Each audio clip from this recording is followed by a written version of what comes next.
Gençler salam, hər vaxtınız xeyir olsun. OTK sınaqlarından 17-ci sınavın izahını vermək istəyirəm. Birinci sualdan başlayaq. İnsanın qanında və toxumalarında hansı maddənin miqdarının artması Yunan dilindən tərcüməsi ayaq üstə tələ olan xəstəliyin yaranmasına səbəb olur? Söhbət podagradan gedir. Gənclər ayaq baş barmağında bilirsiniz belə bir podagra xəstəliyi var. Sydenham tərəfindən araşdırılmışdır. Sidik turşusunun duzlarının toplanmasından yaranır. May böcəyi, çay xərçəngi, bal arısı, buğmayaqlar tipi nümayəndələrinin gözlərinin sayını nəzərə alaraq doğru nisbəti müəyyən edin. Demək, may böcəyində 2 dənə göz var, çay xərçəngində 2 dənə göz var, bal arısında 5 dənə göz var, 2 dənə fasetli, 3 dənə də sadə göz var. Deməli, A və B bir-birinə bərabərdir və bunların sayı C-dən azdır. Ona görə düzgün cavabımız olacaq D variantı. Bir qədər böyüdüm bu hissəni mən. Aha. Ağ akasiya üçün doğrudur. Ağ tək hecalıdır. Lələkləri tək, yarpağı tək lələk vardır. Yarpaq şəklini dəyişərək tikana çevrilmişdir. Bəli. Çiçək yanlığına əmələ gətirən struktur elementlərinin sayı 8 yox. Akasiya paxlalıdır. 5 kasa yarpağı, 5 ləçəyi var. Çiçək yanlığı elementləri dediyi 10 olar. Bir toxumlu deyil. Bunlar paxla meyvədirlər ki, bu da çox toxumludur. Düzgün cavabımız Y variantıdır. Dördüncü sual, adətən gövdənin daxili qatında neçə qrup toxumaya rast gəlinir? Burada demək ötürücü borular var, mexaniki toxuma var, əsas toxuma var və kombiyə görə törədici toxumaya rast gəlmək olar. Düzgün cavabımız B variantı. Beşinci sual, gövdənin, skeletin təşkil edən sümük növlərinin sayının azalması ardıcıllığına. Burada uşaqlar diqqət edəcəyiniz gövdənin skeletindən deyir. Heyvanların demək onurğa, onurğa sütunu, qabırğı və döş sümüyünün 3 müxtəlif növ olduğunu nəzərə alaraq. Sümüklərin növü deyəndə uşaqlar sümüyün adı gedir. Məsələn, onurğa, qabırğa, döş, bud. Amma quruluşça növ deyəndə yastı, uzun, qısa, qarışıq söhbət bu sümüklərdən gedir. Deməli, azalması ardıcıllığı ilə dediyinə görə bunların içərisindən ən çoxu çölgü ərçin olar. Çünki bunun onurğası da var, qabırğası da var və döş sümüyü də var gövdə skeletində. O zaman 2. Sonra gələcək gövdə skeletində. Məsələn, xanı balığının onurğası var, bir də qabırğası var. Çöl nədir bu? Ay Allah, göl qurbağası. Çöl deyirəm. Göl qurbağasının isə gövdə skeletində ancaq onurğa var. Qabırğası yoxdur. Döş sümüyüdəki qurşaq skeletinə aid idi. Ona görə də demək birinci olacaq çöl gərçini, sonra xanı balığı, bir də olacaq göl qurbağası. Düzgün cavabımız A variantıdır. Altıncı sual, cədvəldə 4 müxtəlif qruplara aid olan bitkilərin xüsusiyyətləri göstərilib. Cədvələ əsasən hansı qrupa aid olan bitkilərdə ilk dəfə təkamül baxımından ən cavan kök, söhbət əsas kökdən gedir. Ən cavan kök əsas kök idi, bu da toxumdan inkişaf eləmişdir. İlk dəfə çılpaq toxumlarda meydana çıxmışdır. Çılpaq toxumlarda demək, rəngdaşıyan xromatofordur, rəngdaşıyana rast gəlmərik. Milkök sisteminə rast gələrik və maylanmada bilavasitə iştirak edirdi bir yumurta, bir dənə də spermi. Ona görə də 2 qamet iştirak edər, milkök sistemi var və rəngdaşıyan xromatofordur. Xromatofora malik deyil. Yəni, bitki şöbəsi 1, düzgün cavabımız C variantı. 7. Hansı əlamət və ya xəstəlik yalnız kişilərdə təsadüf olunur? Yəni, Y cinsi xromosomu ilə ilişik keçən balıq kimi pulcuqlu dərinin olması, tüklü qulağın olması, bir də bitişik barmağın olması. Burada tüklü qulaqla pulcuq dəri verib, düzgün cavab olacaq A variantı. 8-ci sual, DNT molekulunun sintezi zamanı 198 molekul su əmələ gəlir. DNT molekulu 2 zəncirlidir. Hər zəncirdən bir vahid az olanda 198 eləyib. O zaman bunun üzərinə 2 gəlirik. Bu DNT molekulu 200 nukleotiddən ibarətdir. Əgər qarğıdalı dərinin düzəlməsinə sərf olunan suyun miqdarı DNT-nin nukleotid sayına bərabər olarsa, yəni qarğıdalı dərlərin düzəlməsinə 200 millilitr su sərf olunarsa, 200 qram su sərf olunarsa, bu dənlərin quru kütlələrinin çəkisini istəyir bizdən. Qarğıdalı öz çəkisinin yarısı qədər sudur. Deməli, qarğıdalı 400 qram imiş ki, öz çəkisinin yarısı qədər 200 qram da sudur. O zaman quru kütlələri istədiyinə görə 400 olacaq. 9. İnsanda bəbəyin genişlənməsini təmin edən sinir öz başlanğıcını hardan götürür? Bəbəyin genişlənməsini təmin edən sinir simpatik sinirlərdirlər və gözlərə gedən simpatik sinirlər onurğanın döş şöbəsindən çıxacaq. Düzgün cavabımız D variantı. 10-cu sual. Qarşılıqlı əlaqələrdən hansı tip öz xüsusiyyətinə görə yırtıcı qurban münasibətinə yaxındır? Yəni, yırtıcı şikar və yaxud da parazit sahib, bunlar hər ikisi bir tərəf üçün xeyirli, bir tərəf üçün zərərli münasibət forması idi. 11-ci sual. İnsan musiqiyə qulaq asır. Bu prosesdə qarşılıqlı əlaqədə olan strukturlar müəyyən edir. Qulaq asırsa, deməli, bu musiqini eşidir və eşitdiyi musiqini də analiz edən hissə olacaq ilbiz. O zaman 1 və 4 düzgün cavab B variantı. 12. Hansı heyvanda döş tili var? Bir quşlarda döş tili var, hamısında yoxdur, düzdür? Tilsizlər dəstəsi var. Amma quşlarda döş tili var və məməlilərdən yarasa bir də köstəbəklərdə döş tili var. 13. Hansı bitkinin bir çiçəyinin yumurtalığında bilavasitə iki qat maylama nəticəsində əmələ gələn bütün hüceyrələrin xromosom yığımlarının cəmi 5N olar. Bitki diploid olduğu halda maylamadan bilavasitə əmələ gəlir 2N xromosomlu zigot, yəni rüşeym və 3N xromosomlu da endosperm, bu eləyəcək 5N. Əgər bütün hüceyrələrin xromosom yığımı 5N-dirsə, deməli bu bitki bir toxumludur ki, bir toxumun da əmələ gəlməsində 5N qədər xromosom dəsti iştirak edər. Göy çiçəkdir, düzgün cavabımız toxumca meyvədir, bir toxumludur, digərləri çox toxumludur. 14-cü sual. Demək, qaraciyər sorucusu, soxulcan və askarit. Bu heyvanlar üçün ümumi olmayan sinir düyünlərinin olması. Düzü mən düşünürdüm, saf qurdlarda sinir düyünü yoxdur. Amma digər ikisində var. Bu testdə götürülməyib bu hissə. Ümumi kimi götürülüb. Qida həzm kanalında iki istiqamətdə hərəkət edir. İki istiqamətdə bir dənə qaraciyər sorucusuna hərəkət edir. Digərləri üçün belə bir xüsusiyyət deyil. Onların anal dəliyi var. Ona görə ortaq deyil. Qan damar sisteminin olması, bir dənə soxulcanın burada qan damar sistemi var. Digərlərində yoxdur. Ona görə bu da ortaq deyil. Eynini əzəlilərin olması askaritdə yoxdur. Yalnız uzunladır. Ona görə də yenə də ortaq deyil. Uzun əzəlilərin olması hamısında var idi. 2, 3, 4 düzgün cavabımız A variantı olacaq.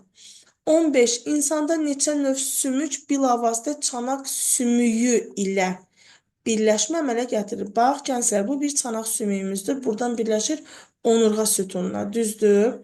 Deməli, neçə növ sümük? Buradan fəqərə ilə birləşdi. Buradan but sümüyünə birləşdi. Bir də qarşı tərəfdən də çanaq var.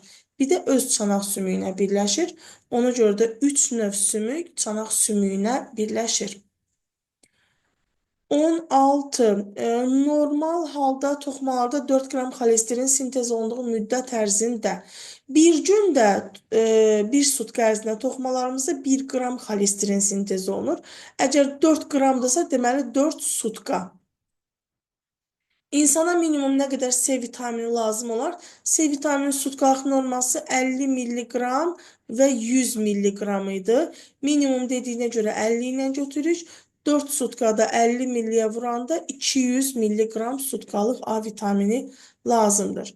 17. Spermi və spermatozoid üçün belə bir Venn diaqramı verilib. Demək, proterozoida əmələ gəlib. Proterozoid erasında əmələ gəlib. Spermilər burada deyildi, proterozoida spermatozoidlər var idi. O zaman bunu yazarıq. Bir yazarıq spermatozoida. Paleozoy erasında əmələ gəlib. Paleozoyun devon dövründə əmələ gəlib spermilər. 2-ni yazarıq. Xromosom müxtəlifliyin sayı orqanizmin haploid xromosom yığımına uyğundur. Hər ikisində haploid xromosom dəsti var və haploid xromosom dəsti demək, xromosom müxtəlifliyi qədərdir. Homozigotlarda, onu da 3-ə qeyd edirik ortanı. Cinsi çoxalmada iştirak edir. Bunların hər ikisi cinsi çoxalmada iştirak edir. Ən qədim hərəkət orqanoidinə malikdir. Söhbət qamçıdan gedir. Qamçıda spermatozoid olar. Demək 2, 1, 5, 3, 4 olacaq B variantı. 18. Hansı alim balıqların seleksiyası ilə məşğul olmuşdur? Kirpiçnikov, Ropşa karp balıq cinsi idi. 19. Mendelin irsən ötürülmənin qanunuqlarını kəşf edən zaman istifadə etdiyi tozlanma üsuluna malik olan, istifadə etdiyi tozlanma üsulu demək öz-özünə idi. Öz-özünə. Çovdar çarpazdı, qarğıdalı çarpazdı, qovaq vələmir yox, qovaq çarpazdı, çovdar çarpazdı, lobya və buğda öz-özünə tozlanmadır. 20. İnsanın həzm kanalının verilən şöbələrində qidanın hərəkətinin düzgün ardıcıllığını müəyyən edin. Demək, birinci olacaq 12 barmaq, 12 barmaq, sonra acı, sonra qalça, sonra kör, çənbər və düz bağırsaq. İndi bu verilənlərə baxsaq, birinci 12 barmaq bağırsaq gəlir, sonra acı bağırsaq, sonra kör bağırsaq, sonra çəmbər bağırsaq, düz bağırsağa gedib çatmayıb, qalçanı da qeyd eləməyib, olacaq A variantı. 21. Meyvə kök gövdə yumrusundan nə ilə fərqlənir? Ondan bilavasitə yan köklər çıxa bilərmi? Bəli, bilər. Meyvə köklərinin aşağı hissəsindən yan köklər çıxar. Amma gövdə yumrusu gövdə olduğuna görə ondan bilavasitə əlavə köklər çıxır. Onun yaranmasında gövdə iştirak edir? Yox, meyvə köklərdə gövdə iştirak etmir. Ondan əlavə kök çıxır, fərqlənmir. Hər ikisi üçün ortaq olar. Onun yaranmasında iki müxtəlif vegetativ orqan, əsas kök və gövdənin aşağı hissəsi dediyinə görə bunu da götürürük. Ehtiyat maddə toplanmasına görə fərqlənməzlər. Hər ikisində olar. Düzgün cavabımız olacaq C variantı. 22. Deməli 1 və 2. İki aləm nümayəndənin hüceyrələri verilib. Birinci aləmin hüceyrələri, birinci aləmin nümayəndələrinin hüceyrələri. Dəqiqə. İkinci aləmin hüceyrələrindən nə ilə fərqlənir? Demək, bircə dəqiqə. Bu 6-cı sinif dərsində verilən şəkildir, gənclər. Birinci aləm şəkildə təsvir olunan bitkidir. İkinci aləm dediyi burada heyvan hüceyrəsi təsvir olunub. O zaman nə ilə fərqlənir deyir. Bu aləmin nümayəndənin əksəriyyəti ömrün sonunadək böyüyür. Bəli, birinci aləm hüceyrələrinin fərqini axtarırıq. Bitkilər adətən ömrünün sonuna qədər böyüyürlər, əksər bitkilər. İkinci hüceyrə şirəsi ilə dolu vakuolları var. Bu bitkilərə xas olan xüsusiyyətdir. Sitokinez zamanı aktin və miozin tərkibli saplar əmələ gəlir. Bölünmə sapları hər ikisində olur. Fagositoz baş verir heyvanlarda. Hüceyrə divarına malikdir. Bitki, karbohidratlar glikogen halında toplanır heyvanlarda. 1, 2, 5 düzgün cavab olacaq D variantı. 23. Ürək siklinin müddəti sakit halda 11,2 ml oksigenin ağciyərlərə daxil olduğu vaxtda bərabər olan. Demək, bir tənəffüs hərəkətinə sərf olunan müddət 3,75 saniyədir. Bu müddətdə bir tənəffüs hərəkətinin ağciyərlərə 105 kub santimetr və yaxud da millilitr oksigen daxil olur. Nə qədər müddət keçib ki, 11,2 litr daxil olub? Bir dəqiqə bunu bölək. Demək, 3,75 vurulsun 11,2 bölünsün 105 eləyəcək. X də bərabərdir 0,4. Deməli, delta T bərabərdir 0,4. Bir dəqiqədəki nəbz vurulsu böyük T bərabərdir 60 saniyə. Bizdən də istəyir N. N də bərabərdir böyük T bölünsün delta T-yə. 60'ı bölərəm 0,4'ü deyəcək ki, 150 döyüntü. 150. 24. Hansı xüsusiyyətlər yalnız primatlar dəstəsinin nümayəndələri üçün səciyyəvidir? Primatlar dəstəsinə insan və insana bənzər meymunlara aiddir ki, mimiki əzəllər insan və insana bənzər meymunlara aiddir. Bir də caynaq deyil, yastı dırnağın olması insan və insana bənzərlərə aiddir. Digərləri digər məməlilərdə də rast gəlinir. 25. İşebiyənin daxili qatının mitselləri arasında yerləşən orqanizm üçün səciyyəvi ola bilər. Daxili qatının mitselləri arasında yerləşən avtotrofdur. Bu ya yosun olur, ya da ki siyanobakteriya olur.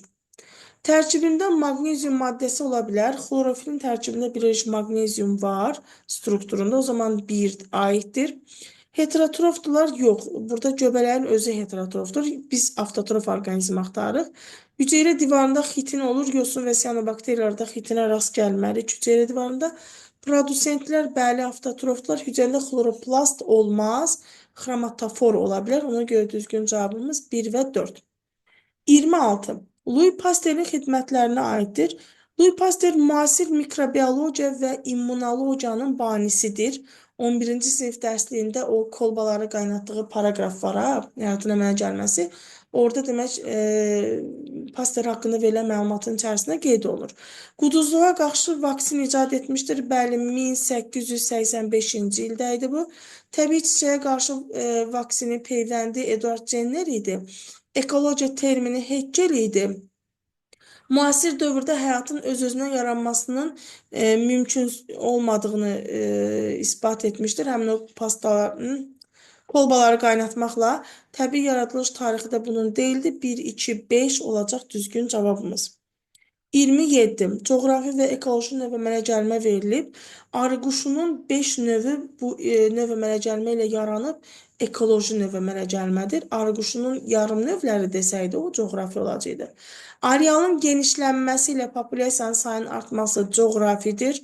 Areal ya genişlənər, ya parçalanar. Daur qaraşamı da Uraldan Baykala qədər uzanmış hissənin genişlənməsi ilə yaranmışdır. Növün populyasiyası öz arealı daxilində qalır. Bu ekoloji növ əmələ gəlmədir. Növ əmələ gəlmə prosesi müasir dövrdə davam etmir deyir, gənclər, edir. Yəni bu heç birinə aid deyil. 28. Uzun müddət demək intensiv günəş şüalarının təsirinə məruz qalan insanda gün vurma və dəri yanığı müşahidə edilir. Adətən bu zaman dərinin üst qatı yanıqlara məruz qalaraq zədələnir. Dərinin zədələnmiş hissəsi hansı toxuma qrupuna aid edilir və öz başlanğıcını hansı rüşeyin vərəqindən götürür. Üst hissəsi epiteldir. Epitel toxuma qrupudur. Epitel toxuması da ektoderma. Ektoderma qatından başlanğıc götürür. 29. Günəşin hansı şüalarının təsiri nəticəsində insanda belə yanıqlar olur? Ultrabənövşəyi, bir də infraqırmızılardan olar. İnfraqırmızı şüaların təsiri nəticəsində yanıqlar baş verə bilər. Dərinin zədələnmiş hissəsində maddə sintez olunur. Dəridə sintez olunan maddə dərinin sintetik funksiyası dediyimiz D vitaminidir. Bu maddənin çatışmaması nəyə səbəb olur? D vitamininin çatışmazlığı böyüklərdə osteomolyasiya, sümüklərin sərtliyinin itməsi, uşaqlarda isə raxit xəstəliyinin yaranmasına səbəb olur ki, raxit xəstəliyində sarılıq və raxit xəstəliyini laminariyadan alınan dərmanla müalicə etmək olar.